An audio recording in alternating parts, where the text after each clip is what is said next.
Minister Gumari Sandhyarani said that the government efficiently tackled the recent cyclone Manta. She stated that damaged railways, tracks, uprooted trees and power supply were all restored within a single day. Emphasizing the tribal welfare is the government's main objective, she said their progress is possible only through self-employment. The government is distributing cattle worth 24 crore to tribal families to support their livelihoods. She added that 5,000 mini Anganwadi centers have been upgraded to main centers, each being provided with 1 lakh and all necessary facilities. నిజంగా ప్రజలు ఎంత చక్కగా మాకు సహకరించారు అనంటే వరదల్లో మాకు చక్కగా సహకరించారు. అలాగే వరదల టైంలో సహకరించిన అధికారులకి ఎక్కడైనా ఏదైనా లోటుపాట్లు జరిగితే వెంటనే తెలియజేసినటువంటి మా పత్రికా సోదరులకి అందరికీ నా హృదయపూర్వకమైనటువంటి ధన్యవాదాలు తెలియజేసుకుంటున్నాను. చాలా చక్కగా సహకరించారు. ఎక్కడైనా ఏదైనా ఇబ్బంది ఉంటే మీడియా మిత్రులు మీరు కానీ అలాగే అధికారులు కానీ వెంటనే ప్రాణ నష్టం లేకుండా ఇంత ముప్పు కూడా ప్రశాంతంగా మనం ముందుకెళ్ళాం. ముఖ్యంగా మా గిరిజన గ్రామాల్లో అయితే కొండ చర్యలు విరిగిపడడం కానీ చెట్లు పడిపోవడం కానీ కొండ చర్యలు విడిపడిపోవడం వల్ల అరకు ప్రాంతంలో రైల్వే ట్రాక్ కూడా మూసుకోవాల్సిన పరిస్థితి వచ్చింది. కానీ ఒక పూటలో క్లియర్ చేసాం. అలాగే కొండ చర్యలు పడిపోతే బస్సులు ఆగాయి, కానీ అది కూడా ఒక పూటలో క్లియర్ చేసాం. ఎక్కడ ఒక్క మనిషి ప్రాణం కూడా పోకుండా చేసుకుంటూ వచ్చాం. దాదాపు 5,000 మినీ అంగన్వాడీ సెంటర్స్ని మెయిన్గా మార్చాం.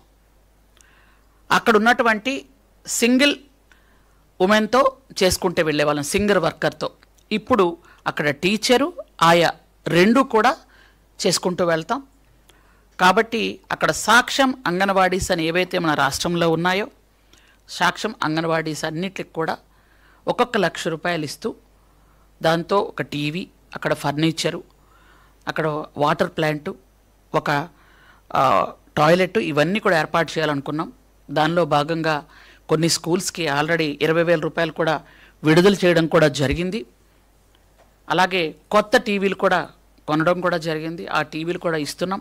మీరు ఆ టీవీలు చూస్తే మీరందరూ కూడా పిల్లలకి ఎంత ఉపయోగకరమైనటువంటి టీవీలు వస్తున్నాయని మీరు కూడా చూస్తారు. చాలా చక్కటి టీవీలు తీసుకొని అక్కడ పెడితే పిల్లలకి టీవీలో చూసి నేర్చుకుంటే వాళ్ళు మర్చిపోరనే ఉద్దేశం.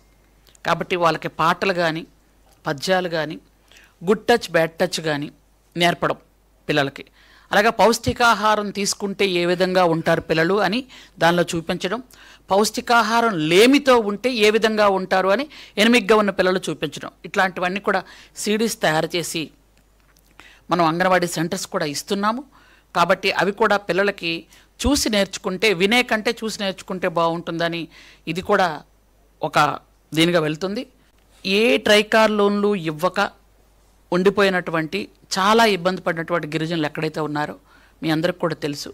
ఈ 9 ఐటీడీల్లో ఉన్నటువంటి గిరిజనులందరికీ కూడా 24 కోట్లతో గోకులాలు శాంక్షన్ చేశాం. దానికి ఏంటంటే గోకులాలతో ఖచ్చితంగా గిరిజనులు అక్కడ పాడి పంటలకి వాళ్ళకి బాగా చక్కగా ఉంటుంది. పాడి పరిశ్రమ కూడా అభివృద్ధి జరుగుతుంది. వాళ్ళకి స్వయం ఉపాధి ఉంటుంది. స్వయం ఉపాధిలోనే అభివృద్ధి జరగడానికి అవకాశం ఉంటుంది. కాబట్టి ఇంటికొక ఖచ్చితంగా వ్యాపారవేత్త ఉండాలి అని మా గౌరవ ముఖ్యమంత్రి గారి ఆలోచన. ఆ విధంగా గోకులాల్లో ఈ గోవులు ఉన్నట్టయితే ఆడవాళ్ళందరికీ కూడా డైరీ ఒక అలవాటుగా వస్తే పాడి పరిశ్రమ పాల పరిశ్రమ కూడా అభివృద్ధి చెందుతుందని ముందుగా ఈ ట్రైకార్ లోన్లు మనం ఏవైతే ఆప్ చేశారో గత కాలంలో ఈసారి ఇవ్వాలనే ఉద్దేశంతో అందరికీ కూడా